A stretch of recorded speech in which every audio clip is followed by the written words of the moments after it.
You're way too old school for this meeting, Chris. Ryan Davidson said it with that smirk he'd perfected since Daddy made him VP last year. The kid was 29, wearing a $400 Supreme hoodie and Golden Goose sneakers that cost more than most people's rent. I'm Christopher Matthews, 49 years old, and I've been the CFO of this company for the past 8 years. Before that, I did my time in the Marines and worked my way up through 3 other firms, but apparently none of that mattered to Golden Boy here.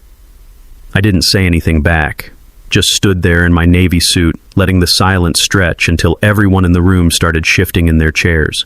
It was 8:15 on a Tuesday morning, and we were in the boardroom of Davidson and Associates Financial Group here in Chicago. The air smelled like burnt coffee and the kind of fear that shows up right before a $2.8 billion investor meeting. I've been doing this for 20 years. I survived the dot-com crash, the 2008 meltdown, and more SEC audits than I care to remember. When the numbers don't add up and the executives start sweating, they call me. I'm the guy who fixes things. But today, according to Ryan, I was just the old guy in the corner.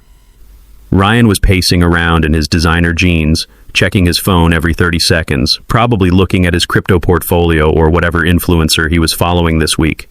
He had an MBA from Northwestern that his father basically bought with donations, and he talked about disrupting everything like he'd invented the concept of change. "Did you hear me, Chris?" he asked, not looking up from his phone.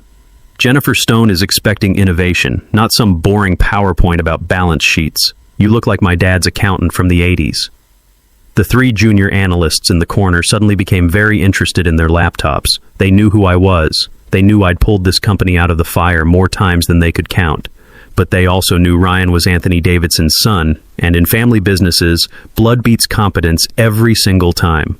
"My presentation is fine, Ryan," I said, keeping my voice level. "It's something I learned in the Marines. Never let them see you sweat. Never raise your voice. Just stay steady. Jennifer Stone isn't coming here for a dog and pony show. She's coming to decide if she wants to park $2.8 billion of pension fund money in our portfolio. She cares about EBITDA, not your sneakers." Ryan rolled his eyes so hard it probably burned calories. "God, you're so literal." "This is about energy, Chris. It's about the vibe.